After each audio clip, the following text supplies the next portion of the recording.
ஓம் சாந்தி. எல்லோரும் குஷியாக இருக்கிறீங்களா? 22/1/2026 சக்கர முரளி பாப்தாதா சொல்கிறாங்க, இனிமையான குழந்தைகளே, படிப்பு மற்றும் தெய்வீக குணங்கள் ரெண்டுத்துக்கும் சார்ட் வைங்க. தினமும் என் மூலம் ஏதாவது தப்பு நடந்துச்சா அப்படின்னு செக் பண்ணுங்க. இல்லை, தப்பு நடந்தால் தெய்வீக குணம் இல்லை, அசுர குணம் வந்துடுச்சுன்னு அர்த்தம். ஸோ அதுக்கு தான் சார்ட் வைக்க சொல்கிறார். அதே மாதிரி டெய்லி முரளி கேட்குறேன்னா, கேட்டதை தாரணை பண்ணேன்னா, அதே மாதிரி நடந்துக்கிட்டேன்னா அதுவும் சார்ட் வைங்க. ஸோ அப்படி நடந்துக்கலைன்னா என்ன நடந்துக்கலை, என்ன கவனமாக இருக்கணும், அதெல்லாம் எழுதணும். கேள்வி: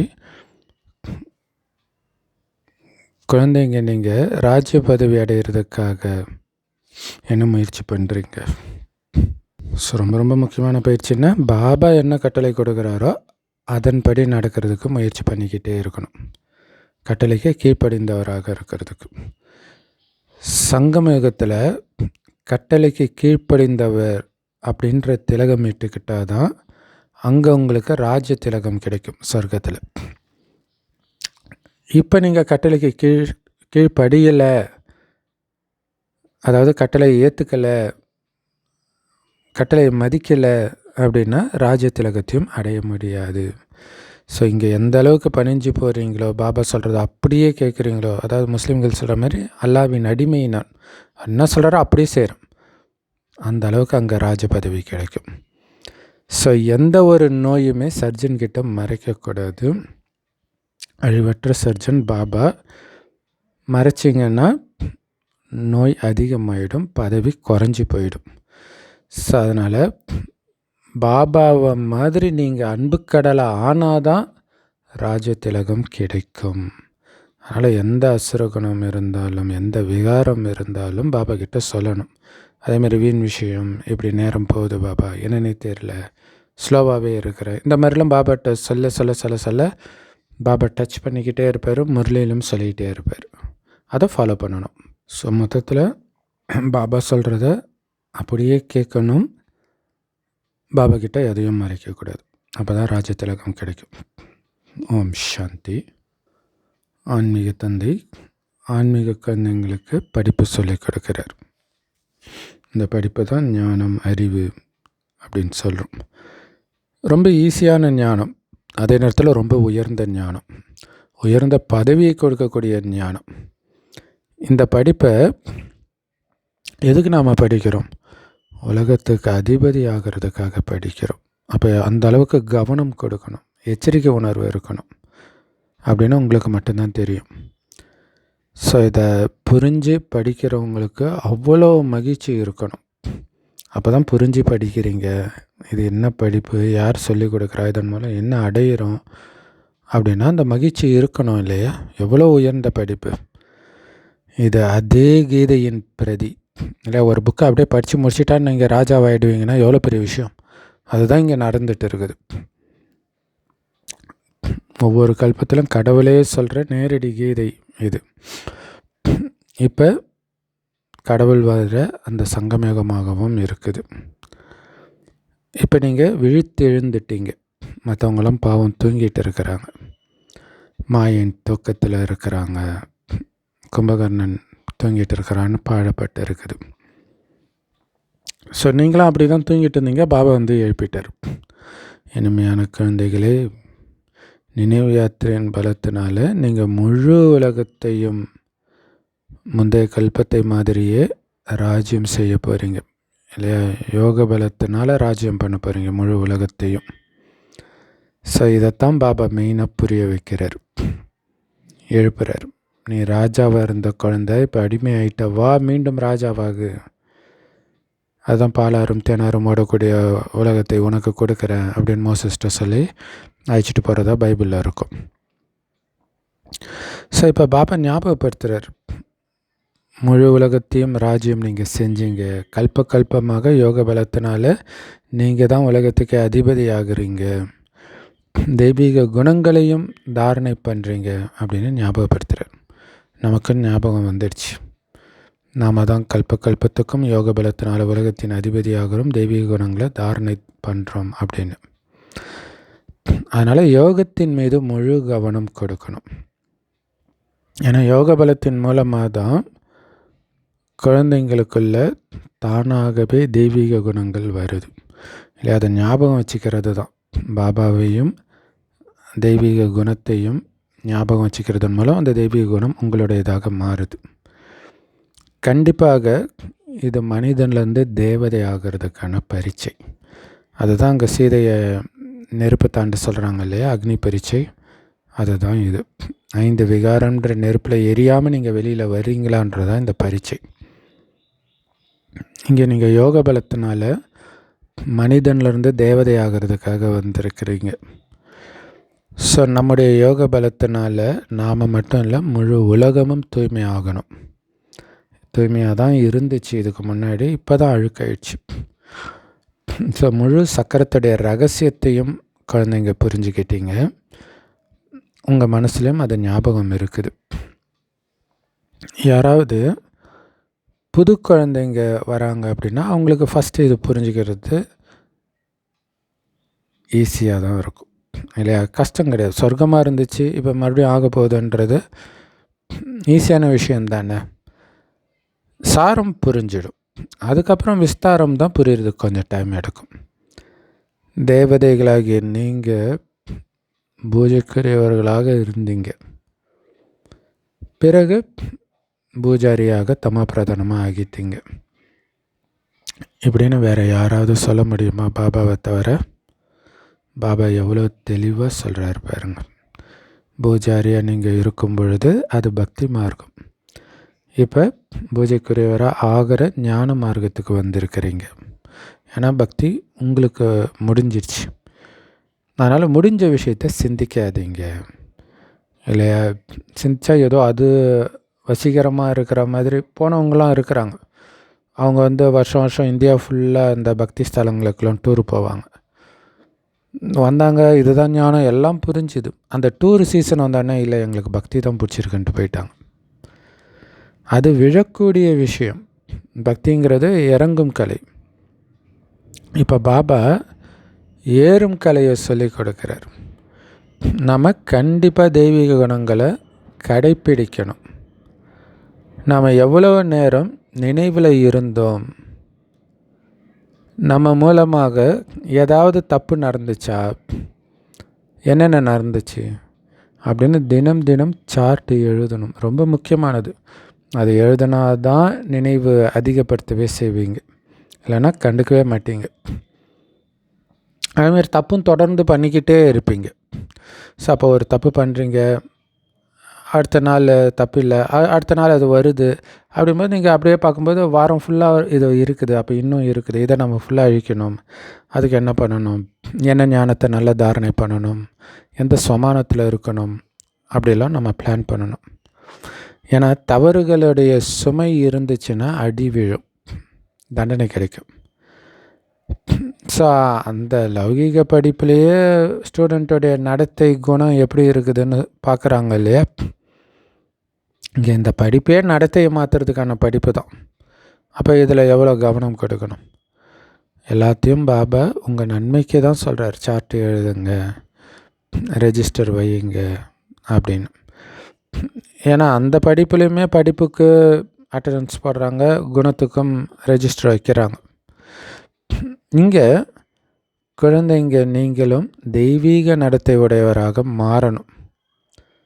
ஏன்னா இங்கே படிப்பே தெய்வீக நடத்தை உடையவராக மாற்றுறதுக்கு தான். அதனால் தவறே நடக்கக்கூடாதுங்கிறதுல ரொம்ப ரொம்ப கவனமாக இருக்கணும். என் மூலமாக எந்த தவறும் நடக்கலை தானே அப்படின்னு செக் பண்ணுங்க. ஸோ இதுக்காக பாபா கச்சேரி வைக்கிறார். கச்சேரினா கோர்ட்டு. வேறு எந்த ஸ்கூல்லையும் இந்த மாதிரி கோர்ட்டெல்லாம் வைக்கிறது கிடையாது. ஸோ சாக்காரத்தில் பிரம்ம பாபா இருக்கும்போது தினமும் நைட்டு கச்சேரி வைப்பாராம். யார் யார் என்னென்ன தப்பு பண்ணாங்கன்றதை அவங்கவுங்களே ஏஞ்சி சொல்லுவாங்க.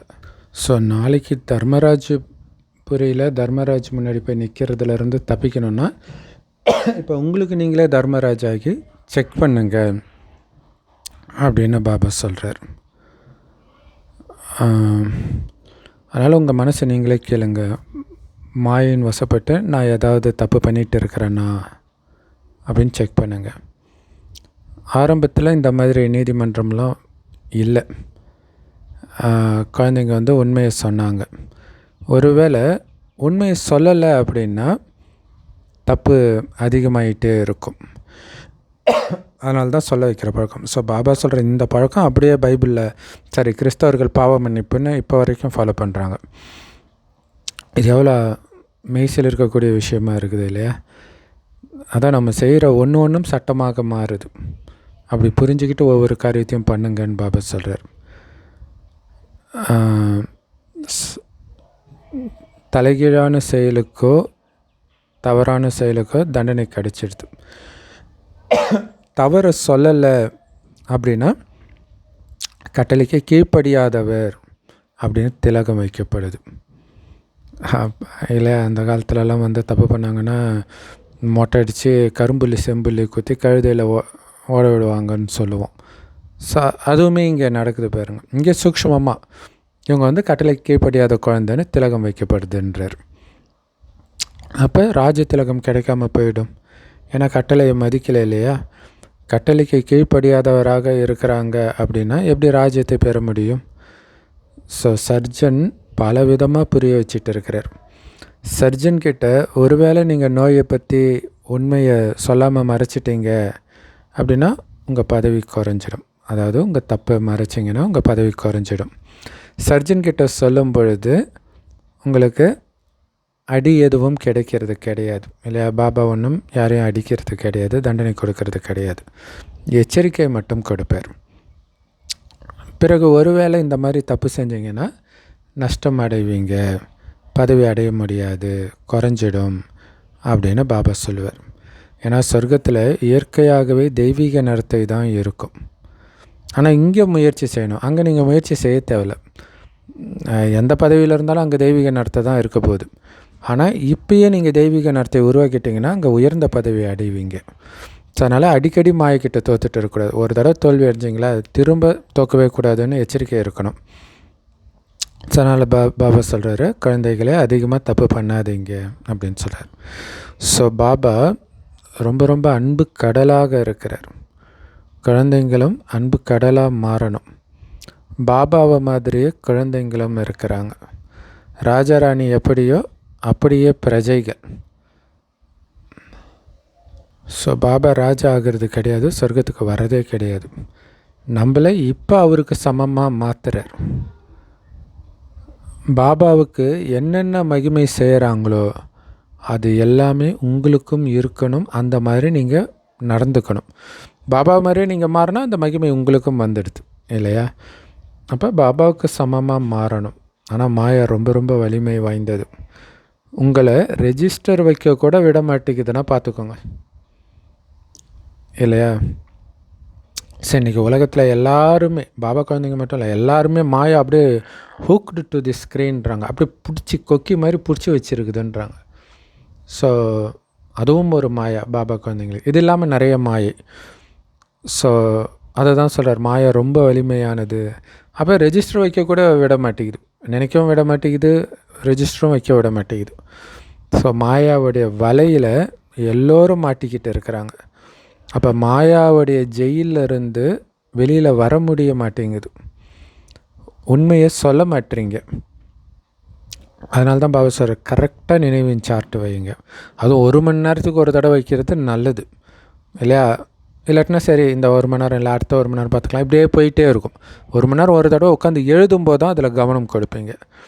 காலையில் எழுந்து பாபாவை நினைவு செய்யுங்க, பாபாவை மகிமை செய்யுங்க, பாபாவுடைய மகிமையை பாடுங்க. காலையில் எழுந்திரிச்சு பாபா நீங்கள் எங்களை உலகத்துக்கே அதிபதியாக மாற்றுறீங்களே. ஸோ எப்படி நினைக்கணுன்றதையும் பாபா கற்றுக் கொடுக்குறார். ஸோ நீங்கள் எங்களை உலகத்துக்கே அதிபதியாக மாற்றுறீங்க, நாங்கள் உங்களுடைய மகிமையை செய்வோம். பக்தி மார்க்கத்தில் கடவுளுடைய மகிமையை செய்கிறாங்க, ஆனால் அவங்க கஷ்டப்பட்டுட்டு இருக்கிறாங்க. அவங்க எப்படி மகிமை செய்ய முடியும்? அவங்களுக்கு எதுவுமே தெரியாது. நம்மளை மாற்றி இருந்தாரா தெரியாது, மாற்ற போகிறாரா தெரியாது. ஸோ எங்களை உலகத்துக்கு அதிபதியாக மாற்றுறீங்க. பக்தி மார்க்கத்தில் பாருங்கள் எவ்வளோ மகிமை செய்கிறாங்க எதுவும் தெரியாமலே. மற்றபடி தேவதைகளுக்கு கூட மகிமை கிடையாது. மகிமை எல்லாமே பிராமணர்களாகிய உங்களுக்கு தான். ஏன்னா பாபாவுக்கு சமமாக நாம் இப்போ ஆகிறோம், பாபாவுக்கு சமமாக சேவையும் செய்கிறோம். தேவதைகள் பாபாவுக்கு சமமாக இருப்பாங்க, ஆனால் எப்படி ஆனாங்கன்னு அவங்களுக்கு தெரியாது. அவங்க யாரையும் ஆக்கிற முயற்சி அங்கே பண்ணுறது கிடையாது. எல்லோருக்கும் சத்கதியை கொடுக்கக்கூடியவர் ஒரே ஒரு தந்தை தான். அவரை தான் படைக்கக்கூடியவர், டைரக்டர் அப்படிலாம் சொல்கிறோம். அவர் சேவையும் செய்கிறாரு, குழந்தைங்களுக்கு புரியவும் வைக்கிறார். ஸோ ஆனால் மனிதர்கள் என்ன பண்ணுறாங்க, அந்த வேத சாஸ்திரங்களை படித்து அது பகவானுடைய வாக்குன்னு சொல்கிறாங்க. அந்த கீதையை படிக்கிறதுக்காக வராங்க, ஆனால் அதன் மூலமாக என்ன கிடைக்குதுன்னு யாருக்குமே தெரியாது. ஆனால் எவ்வளோ அன்பாக உட்காந்து படிக்கிறாங்க, அன்பாக பக்தி செய்கிறாங்க, இதனால் என்ன கிடைக்கும்னே தெரியல அவங்களுக்கு. இதன் மூலம் ஏணிப்படியில் கீழே இறங்கிட்டு தான் இருக்கிறோம் அப்படின்னு கூட அவங்களுக்கு தெரியல. ஒவ்வொரு நாளும் ஆனால் சில சமயம் புலம்புறாங்க இல்லையா, என்ன பண்ணின்னா ஒன்றும் கடவுள் நமக்கு ஒரு விடிவு காலத்தை கொடுக்க மாட்டாருன்னு சொல்கிறாங்க. ஒவ்வொரு நாளும் தமோ பிரதானமாக மாறத்தான் வேண்டும். நாடகத்தில் இப்படி நிச்சயிக்கப்பட்டிருக்குது. அது யாருடைய தப்பும் இல்லைன்றார் இல்லை, தமோ பிரதானமாக ஆகித்தான் தீரணும். ஸோ தமோ பிரதானம் ஆகும்போது ஒவ்வொருத்தர் ஒவ்வொரு விதமான பாவம் செய்கிறாங்க. அப்போ நம்ம செய்கிற பாவம் நமக்கு பெருசாக தெரியாது, ஆனால் மற்றவங்க செய்கிற பாவம் நமக்கு பெருசாக தெரியும், குறிப்பாக நம்மளை பாதிக்கும்போது. ஸோ அதுக்கு தான் பாபா சொல்கிறார், அது அவங்க நடிப்பு, முற்றுப்புள்ளி, ட்ராமா அப்படின்னு சொல்கிறார். ஆனால் அதுலேயும் நன்மை இருக்குது, எதிர்க்காதீங்கன்னு சொல்கிறார். ஸோ மற்றபடி எல்லோரும் தமோ பிரதானமாக ஆகி தான் தீரணும். இப்போ அவங்கள சதோ பிரதானமாக்கணும், அதுக்கு நாம் முதல்ல ஆகணும். ஸோ எல்லோரும் தமோ பிரதானமாக மாறுறது நாடகத்தில் நிச்சயிக்கப்பட்டு இருக்குது. இந்த ஏணிப்படி ரகசியத்தை வேறு யாருமே புரிஞ்சிக்க முடியல. சிவபாபா தான் பிரம்மா மூலமாக நமக்கு புரிய வைக்கிறார். ஸோ பிரம்மா பாபா சிவபாபா கிட்டேருந்து புரிஞ்சுக்கிட்டு பிறகு நமக்கும் புரிய வைக்கிறார். ஆனால் முக்கியமான பெரிய டீச்சர் சிவபாபா தான், பெரிய சர்ஜன் எல்லாமே சிவபாபா தான். அதனால் அவரைத்தான் நினைக்கணும். பிராமணியை நினைங்க, பிரம்மாவை நினைங்கன்னெலாம் பாபா சொல்லவே இல்லை. ஒருத்தரை மட்டும்தான் நினைக்கணும். ஒரே உடம்புல 2 பேர் இருக்கிறாங்க, ஆனால் நினைவு சிவபாபா கிட்டே இருக்கணும். ஆனால் பிரம்மபாபா வாய் வழியாக வர்றது எல்லாமே சிவபாபா சொல்கிறதாகவே நினச்சிட்டு ஃபாலோ பண்ணணும். ஸோ ஒருபோதும் யார் மேலேயும் பற்று இருக்கக்கூடாது. ஒரு பாபா கிட்ட இருந்து மட்டும்தான் பாடத்தை கற்றுக்கணும்.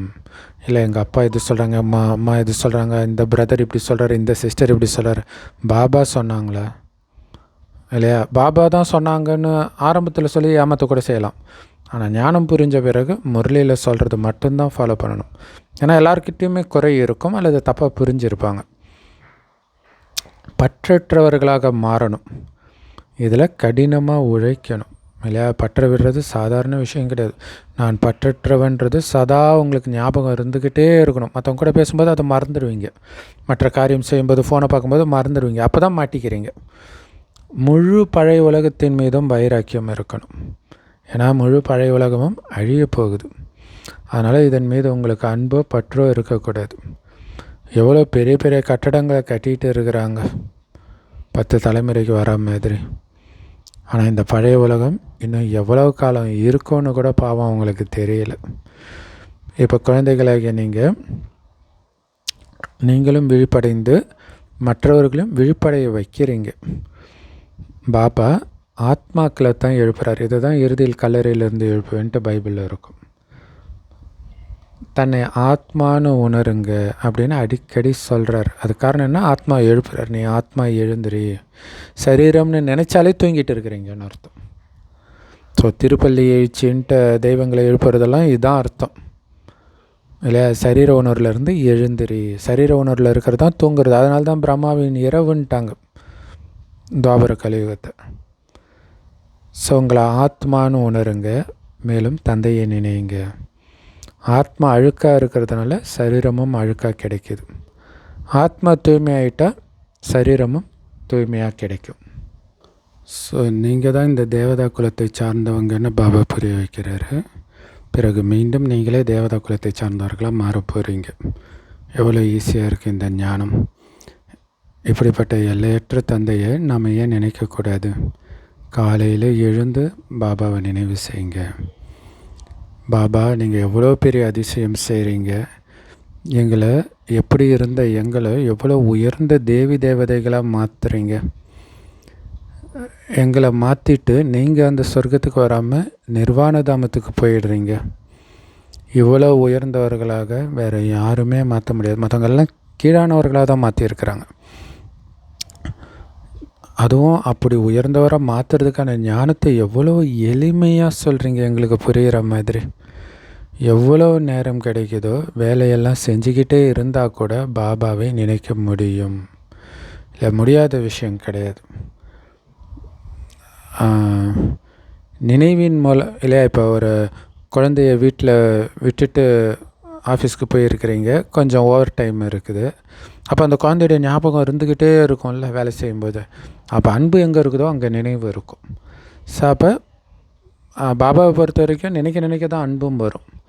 அப்போ அன்பு வர அளவுக்கு நினைக்கணும். அதுக்கப்புறம் நினைவு இருந்துக்கிட்டே இருக்கும்.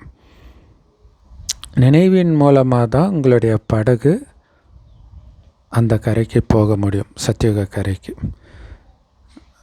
அதாவது சிவாலயத்துக்கு பாபா அழைச்சிட்டு போவார் கலியுகத்தில் இருந்து. ஸோ சிவாலயத்தையும் நினைக்கணும். சிவபாபாவே ஸ்தாபனை செய்கிற சிவாலயம் அந்த சொர்க்கம். சிவபாபா இருக்கிற பரந்தாமமும் சிவாலயம் தான். ஸோ அதனால் ரெண்டின் நினைவும் நமக்கு வருது. சிவபாபாவையும் நினைக்கணும், சொர்க்கத்தையும் நினைக்கணும். சிவபாபாவை நினைக்கிறதன் மூலமாக நம்ம சொர்க்கத்துக்கு அதிபதி ஆகிட்டு இருக்கிறோம் அப்படின்னு நினைக்கலாம். இந்த படிப்பே புது உலகத்துக்கான படிப்பு இல்லையா? லட்சியமே அங்கே இருக்கக்கூடிய விஷயத்தை அடையிறதுக்கு. அப்போ ஆத்மான்னு நினைக்கும்போது தான் அங்கே போகணுன்ற எண்ணம் வரும். பாபா கூட புது உலகத்தை ஸ்தாபனை செய்கிறதுக்கு தான் வந்திருக்கிறார். கண்டிப்பாக பாபா ஏதாவது கடமை செய்வார் தானே. நாடகத்தின்படி என்னுடைய பாகத்தை நான் நடிக்கிறேன், அதை நீங்கள் பார்க்குறீங்கன்னு பாபா சொல்கிறார். குழந்தைகளாகி உங்களுக்கு 5000 வருஷத்துக்கு முன்னாடி கூட இதே நினைவு யாத்திரை சொல்லிக் கொடுத்தேன். சிருஷ்டியின் முதலீடை கடை ரகசியத்தையும் சொல்லிக் கொடுத்தேன். அதையே தான் இப்பையும் சொல்கிறேன். ஒவ்வொரு 5000 வருஷத்துக்கு பிறகும் பாபா நம்ம முன்னாடி இப்படி வருவார் அப்படின்னு நம்ம இப்போ தெரிஞ்சிருக்கிறோம். ஆத்மா தான் பேசுது, சரீரம் பேசாத ஆத்மா இல்லாமல். ஸோ அதனால் ஆத்மாவை தான் தூய்மையாக்கணும்னு பாபா குழந்தைங்களுக்கு சொல்லிக் கொடுக்குறார். ஆத்மா 5000 வருஷத்தில் ஒரு முறை தான் தூய்மையாகணும். அந்த நேரம் இது தான்.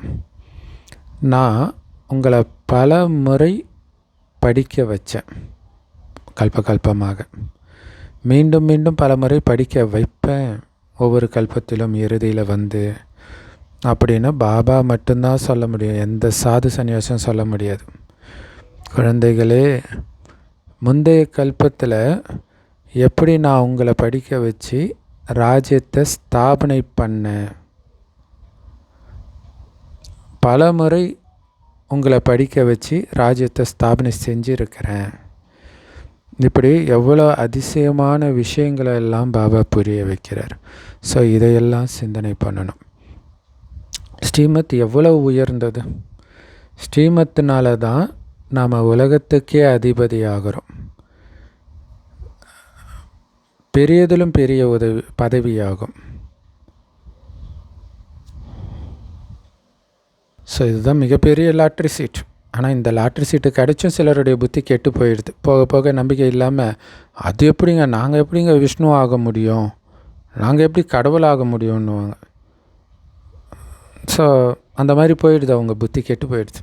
அதனால் நாங்கள் படிக்க முடியாது, நாங்கள் எப்படி உலகத்தின் ராஜ்ய பதவியெல்லாம் அடைய முடியும் அப்படின்னு கேட்குறாங்க.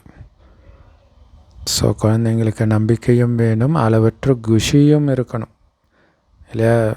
யாராலும் முடியாதுன்னு நினைக்கக்கூடிய இலக்கை நோக்கி நம்ம போயிட்டு இருக்கிறோம், கண்டிப்பாக அடைவோம்.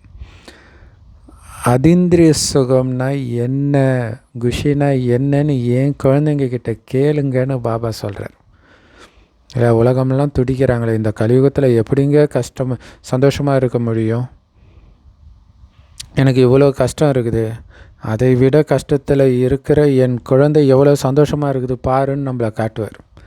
அதுக்காக தான் நமக்கு நிறைய சோதனைத்தாள் வருது. அதை புரிஞ்சுக்கணும். அப்பயும் ஆனந்தமாக இருக்கணும், நம்பிக்கையாக இருக்கணும். நாடகம் முற்றுப்புள்ளி, நாடகம் நாடகம் நாடகம். எல்லோருக்கும் குஷியின் விஷயங்களை சொல்கிறதுக்கு நீங்கள் போகிறீங்க. நீங்கள் தான் உலகத்துக்கே அதிபதியாக இருந்தீங்க. பிறகு 84 பிறவிகள் அனுபவித்து அடிமையாகிட்டீங்க. நான் உங்களுடைய அடிமை, நான் அடிமை அப்படின்னு பாடுறாங்க எல்லா மதத்துலையுமே. ஏன்னா தன்னை கீழானவன்னு சொல்கிறது சந்தோஷப்படுறாங்க. அப்படி கீழானவனாக போகிறது நல்லதுன்னு நினைக்கிறாங்க. ஆனால் பாபா யாருன்னே அவங்களுக்கு தெரியல. கீழே இருக்கிறவங்கள உயர்த்துறதுக்கு அவர் வரார். உயர்த்துறதுனா என்னென்னு அவங்களுக்கு தெரியல. ஏதோ இப்போ பணக்காரனாக ஆக்குறதுன்னு நினச்சிக்கிறாங்க. நிரந்தரமாக பணக்காரனாக ஜென்ம ஜென்மத்துக்கு மாற்றுறாருன்றது அவங்களுக்கு தெரியாது. அவரை நீங்கள் மட்டும்தான் தெரிஞ்சிருக்கிறீங்க. பாபா எப்படி எல்லோரையும் குழந்தைன்னு சொல்லி புரிய வைக்கிறார். இந்த பாக்கியம் மற்றவங்களுக்கு கிடைக்குமா? இது ஆத்மா மற்றும் பரமாத்மாவுடைய சந்திப்பு. அவர்கிட்ட இருந்து நமக்கு சொர்க்கத்தின் ராஜ்ய பதவி கிடைக்கிது. மற்றபடி கங்கையில் நீராடுறதுனால சொர்க்கத்தின் ராஜ்ய பதவி எதுவும் கிடைக்காது. கங்கையில் பல முறை நீராடி இருக்கிறாங்க. இது கடல் தண்ணியிலிருந்து வந்த கங்கை, அந்த ஸ்தூல கங்கை. ஸோ அது எப்படி உங்களை தூய்மையாக்கும்? ஸோ இந்த மழையிலேருந்து அது வருதுன்னா, மழை கடல் தண்ணியிலேருந்து தானே வருது. இதுக்கு இயற்கைன்னு சொல்லுவாங்க. பாபா உங்களுக்கு இப்போ எல்லாத்தையும் புரிய வைக்கிறார். ஆத்மா தான் தாரணை செய்து, சரீரம் ஞானத்தை தாரணை பண்ணுறது கிடையாது. ஸோ பாபா உண்மையிலே நம்மளை எப்படி இருந்து எப்படி மாற்றி இருக்கிறார் அப்படின்னு உங்களால் உணர முடியுது. இல்லை, ஒவ்வொரு விகாரத்திலும் உலகம் மூழ்கி கிடக்குது. நாமளும் அப்படி தான் இருந்தோம். ஆனால் இப்போ எப்படி நம்மளை ஒரு மலைக்கு மேலே உயர்த்தி வச்சுருக்கிறார். அதனால தான் நிறைய கோயில், முருகன் கோயில் எல்லாம் மலைக்கு மேலே காட்டுறாங்க. குழந்தைகளே, உங்கள் மேலே கருணை காட்டுங்க அப்படின்னு பாபா சொல்கிறார். எந்த தப்பும் பண்ணாதீங்க, தேக உணர்வுடையவராக ஆகாதீங்க. ஸோ அப்படி தேக உணர்வில் தப்பு பண்ணால் தேவையில்லாமல் உங்கள் பதவி குறைஞ்சிடும். ரொம்ப எச்சரிக்கையாக இருக்கணும். இது பக்தி மார்க்கத்து கதையிலே முனிவர்கள் கோபப்பட்டால் அவங்க தவத்தின் பலன் போயிடும் அப்படின்னு சொல்லுவாங்க. ஸோ அது எல்லாமே இப்போதைய விஷயம்தான். ஆசிரியர் இதெல்லாம் புரிய வைப்பார் இல்லையா? எல்லையற்ற டீச்சராகிய பாபா நமக்கு இதை புரிய வைக்கிறாருன்னு நமக்கு தெரியும். ஏன்னா அவர் தான் எல்லையற்ற டீச்சர். உலகத்தில் எத்தனை மொழிகள் இருக்குது. எந்த ஒரு விஷயத்தை அச்சடித்தாலும் எல்லா மொழியிலையும் அச்சடிங்க. ஏதாவது புக்கை அச்சடிக்கிறீங்கன்னா எல்லோருக்கும் பிரதி அனுப்பிடுங்க. ஒரு பிரதி லைப்ரரிக்கு அனுப்பிடுங்க. செலவு பற்றி கவலைப்படாதீங்க. பாபாவுடைய பொக்கிஷம் நிறைய நிரம்பி இருக்கும். ஸோ பணத்தை தன்கிட்ட வச்சுட்டு என்ன பண்ண போகிறீங்க? வீட்டுக்கு எடுத்துகிட்டு போக முடியாது, பரந்தாம வீட்டுக்கு. ஸோ பரந்தாம வீட்டுக்கும் எடுத்துகிட்டு போக முடியாது. இங்கே பாபா வீட்டில் இருந்தும் வீட்டுக்கு எடுத்துகிட்டு போகக்கூடாது. அப்படி போனால் அது சிவன் சொத்து குலநாசம்னு சொல்லுவாங்க. இதோடைய நினைவு தான் இல்லையா? அப்படின்னு அர்த்தம். எல்லாத்தையும் ஈஸ்வரிய சேவையில் பயன்படுத்தணும். பரமாத்மா யஜ்யத்தில் திருடுதலும் இருக்கக்கூடாது. ஸோ இப்போ பாபா அப்போ சொன்னார் எல்லா லாங்குவேஜிலும் படிக்க சொல்லி. இப்போ ஏஐ வந்துட்டதுனால ரொம்ப ஈஸி இல்லை? எல்லா லாங்குவேஜிலும் இப்போ வீடியோ போட்டாலோ, டெக்ஸ்ட்டு போட்டாலோ, ஆடியோ போட்டாலோ எல்லாமே கூகுள் ட்ரான்ஸ்லேட்டில் போட்டாங்கன்னா சல்லுன்னு மாற்றி விட்டுரும். இல்லை ஏஐயில் சொன்னாலுமே மாற்றிடும். அப்போ ரொம்ப ரொம்ப ஈஸி இல்லையா? எல்லாமே எல்லா லாங்குவேஜிலும் பண்ண சொல்கிறார் பாபா சொல்கிறார். அதுதான் முக்கியமான விஷயம். ஒருவேளை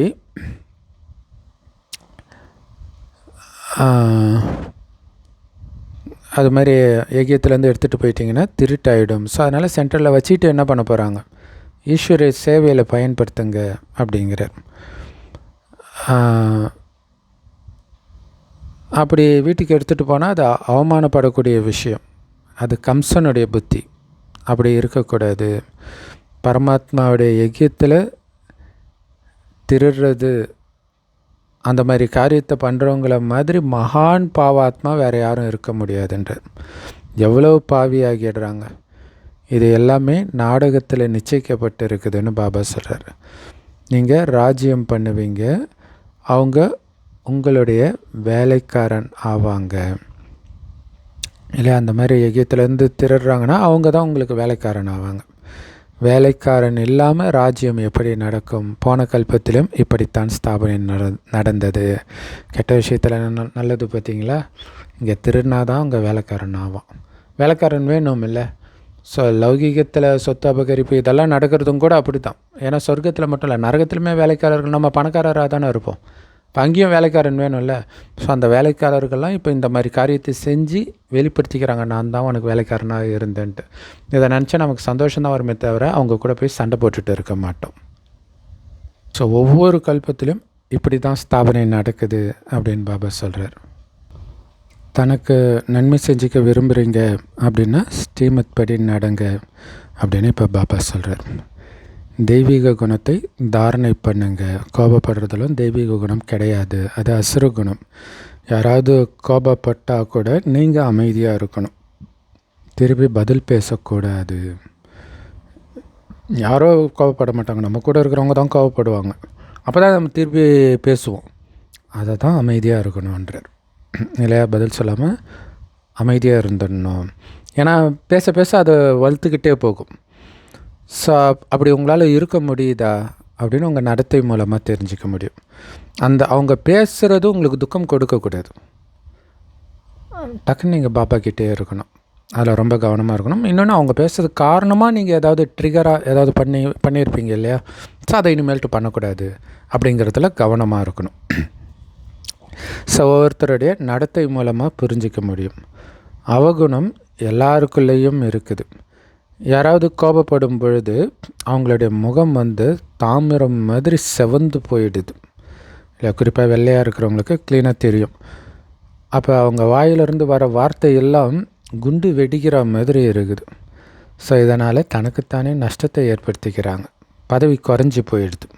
அதை புரிஞ்சுக்கணும் இல்லையா? அவங்க நஷ்டப்படுறாங்க, நீங்கள் எதுக்கு நஷ்டப்படணும்? அவங்களோட பேசி ஏதாவது பாவக்கர்மம் செஞ்சால் உடனே பாபாவுக்கு எழுதி தெரியப்படுத்தணும்.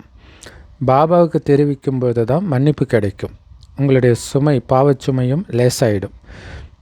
பிறவியாக நீங்கள் விகாரத்தில் ஈடுபட்டு வந்திருக்கிறீங்க. ஸோ அதுலேயும் குறிப்பாக அதனால் அது பிடிச்சி இழுக்கும் பாவம். அதனால் இந்த நேரம் நீங்கள் ஏதாவது பாவக்காரியம் செஞ்சிங்கன்னா 100 மடங்கு தண்டனை கிடைக்கும். அந்த எச்சரிக்கை உணர்வு இருக்கணும்.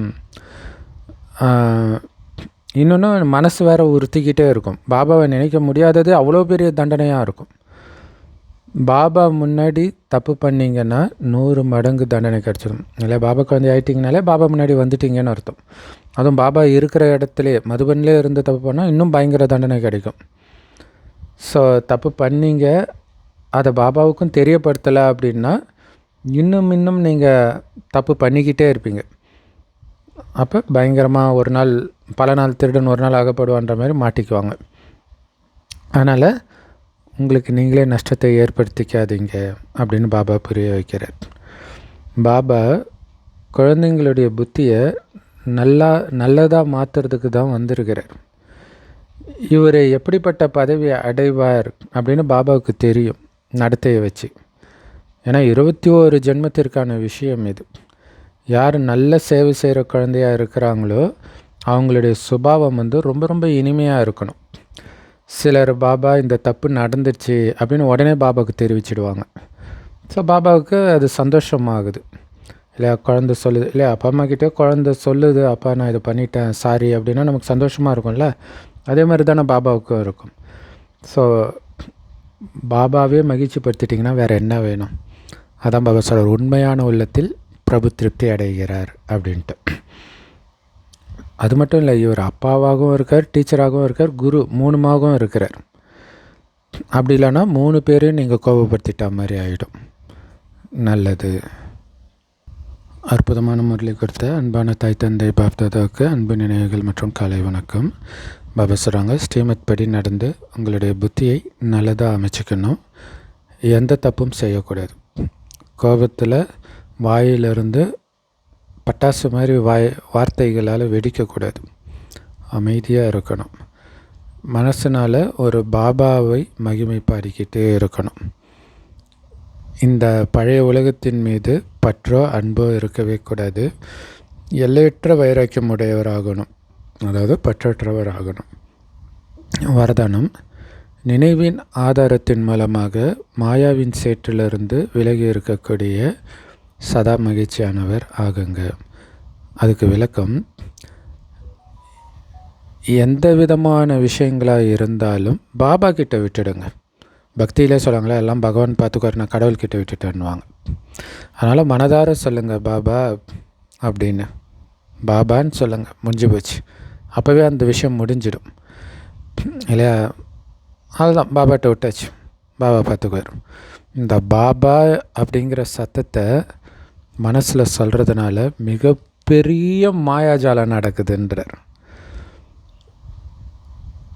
ஏன்னா முதல்ல மாயாவுடைய வேலையை என்ன தெரியுமா? பாபாவை மறக்க வைக்கும். அப்போ தான் மாயை பற்றி சிந்தித்து உங்களுக்கு வலிக்கும். ஆனால் நீங்கள் டக்குன்னு பாபாவை பிடிச்சிட்டிங்கனாலே மாயா ஓடி போயிடும். அதனால் இந்த விஷயத்தில் மட்டும் கவனம் செலுத்துங்க. என்னானாலும் டக்குன்னு பாபாவை பிடிங்க, முடிஞ்சு போச்சு. நான் பாபாவை நினைக்கிறேன், அவ்வளோதான். அதெல்லாம் பாபா பார்த்துக்குவார், நான் பாபாவை நினைக்கிறேன். நிறைய சென்டரில் இருந்தாலும் சரி, குடும்பத்தில் இருந்தாலும் சரி, நிறைய கேள்விகள், எதிர்காலத்தில் இப்படி ஆகிடுமா அப்படி ஆகிடும், அதெல்லாம் பாபாவை பார்த்துக்குவார் அப்படின்னு பாபா நினைங்க, முடிஞ்சு போச்சு. அதை நினைக்கும் போது தான் அதுக்கு நம்ம ஃபோர்ஸ் கொடுத்து அது நம்மை டார்ச்சர் பண்ணுது. டக்குன்னு பாபாட்ட விட்டுருங்க. ஸோ பாபாவை நினைக்கணுன்றதில் மட்டும் கவனம் வைங்க. மாயா பாபாவை மறக்க விடக்கூடாது. ஸோ அப்போ தான் தாமரை மலருக்கு சமமாக இந்த பிரச்சனையிலேருந்து விலகி இருக்கிறது உங்களுக்கு அனுபவமாகும். இந்த பாபாவுடைய நினைவின் ஆதாரத்தில் மாயாவுடைய எப்படிப்பட்ட பிரச்சனைன்ற சேத்துல இருந்தும் சதா அப்பாற்பட்டே இருங்க. எப்படி? நினைவின் ஆதாரத்தில் இல்லையா? பிரச்சனைன்ற சேர் மாயா பல பிரச்சனையை உருவாக்கும் இல்லையா? நீங்கள் பாட்டுக்கு பாபா நினைவில் இருங்க, தானாக சரியாயிடும். ஒருபோதும் எந்த விஷயத்திலும் குழப்பத்தில் வர மாட்டீங்க. சதா ஒரே ஒரு மகிழ்ச்சியான மனநிலையில் மட்டும் இருப்பீங்க. ஸோ அந்த ஏக்கிறிஸ்திதின்றாங்களே, பாபாட்ட விட்டுட்டு அப்படியே பாபா பாபா பாபா, அதுதான் அவங்க கோவிந்தா கோவிந்தா ஓம் நம சிவாயா அப்படி ஒரே விஷயத்தையே சொல்லிகிட்டு இருக்கிறாங்க. ஸோ எதை பற்றியும் குழம்பாதீங்க, பாபா பார்த்துக்குவார். நாடகம் கரெக்டாக தான் நடக்குது. பாபாவுக்கு பிடிச்ச நாடகம், அப்போ எனக்கும் பிடிக்கும், என்ன நடந்தாலும் எனக்கும் பிடிக்கும். அதுதான் கிறிஸ்தவர்கள் கூட பிதாவின் சித்தத்தின்படி தான் நடக்குது அப்படின்வாங்க. முஸ்லீம்ஸும் சொல்லுவாங்க எல்லாமே அல்லாவின் சித்தப்படி நடக்குதுன்ட்டு. ஸோ அப்போ ஒரு மகிழ்ச்சியான மனநிலையில் மட்டும்தான் இருப்பீங்க. ஸ்லோகன்: பவித்ரத்தாவின் தாரணை மற்றும் தர்மத்தை வாழ்க்கையில் கொண்டு வர்றவங்க தான் மகானாத்மா. நம்மளுடைய தர்மமே தூய்மை தான் இல்லையா? ஸோ அந்த தூய்மையை தாரணை செய்கிறவங்க தான் மகானாத்மா. உங்கள் வாழ்க்கையில் அது தாரணை ஆகணும். பேச்சில், வார்த்தையில் எல்லாமே நான் தூய்மையான ஆத்மான்றது இருக்கணும். உங்களுடைய எண்ணத்தில் கூட கொஞ்சம் கூட அழுக்கு இருக்கக்கூடாது. மெயினாக காமம் இருக்கக்கூடாது, எந்த விகாரமுமே இருக்கக்கூடாது. அவ்யக்த இஷாரா: இந்த அவ்யக்த மாதத்தில் பந்தனத்திலிருந்து விடுபட்டு ஜீவன்முக்தி ஸ்திதியின் அனுபவம் செய்யுங்கள். உங்களை பந்தனத்திலிருந்து விடுவிச்சிக்கிறதுக்கு உங்களுடைய நடத்தை மற்றும் கடுமையான சமஸ்காரங்களை மாற்றுங்கன்றார். ஏன்னா அதுவும் பந்தனம் தானே, கெட்ட சமஸ்காரன்றது ஒரு பந்தனம் தான், அதை மாற்றுங்க. அப்போ அந்த பந்தனத்திலேருந்து விடுபடுவீங்க. ஸோ பந்தனத்தை ஏற்படுத்துகிறவங்க அவங்க வேலையை செய்யட்டும், நீங்கள் உங்கள் வேலையை செய்யுங்க. அவங்களுடைய வேலையை கண்டு நீங்கள் பயப்படாதீங்க. அவங்க ரொம்ப வலிமையோடு அவங்களுடைய வேலையை செய்கிறாங்கன்னா நீங்கள் உங்கள் வேலையை ரொம்ப வலிமையோடு செய்யுங்க. என்ன உங்களுடைய வேலை? சமஸ்காரத்தை மாற்றிக்கிட்டே இருக்குது. அவங்க மீண்டும் மீண்டும் அசுர குணத்தை தூண்டுறதுக்கு ட்ரை பண்ணுவாங்க. நீங்கள் அந்த சமஸ்காரத்தை மாற்றிக்கிட்டே இருக்கணும். அவங்கக்கிட்ட இருந்து குணத்தை எடுத்துக்கோங்க இல்லையா, அவங்கக்கிட்டேயும் சில தெய்வீக குணம் இருக்கும் இல்லையா, அதை மட்டும் எடுத்துக்கோங்க, அதை தாரணை பண்ணிக்கோங்க. ஸோ அப்போ அந்த அசுர குணத்தினால் உங்களுக்குள்ள பிரபாவத்தை தோன்றாங்க அப்படின்னா பழைய சமஸ்காரத்தின் பந்தனத்தில் இருக்கிறீங்கன்னு அர்த்தம். ஸோ அதிலிருந்து உங்களை விடுவிச்சிக்கிறதுக்கான யுக்தியை உருவாக்கிக்கிட்டே இருங்க இல்லையா. பாபா தான் தினம் தினம் யுக்தி சொல்லிக்கிட்டே இருக்கிறார் இல்லையா. அதில் ஏதாவது ஒரு யுக்தி ஸ்வமானத்தில் இருக்கிறது, இந்த மாதிரி ஏதோ ஒரு யுக்தியை ஃபாலோ பண்ணி அந்த தெய்வீக குணத்தை நல்லா தாரணை பண்ணுங்கள். செம powerful Murali. Love you Bapdada. Thank you Bapdada. குஷியாக இருங்க, குளிர்ச்சியாக இருங்க.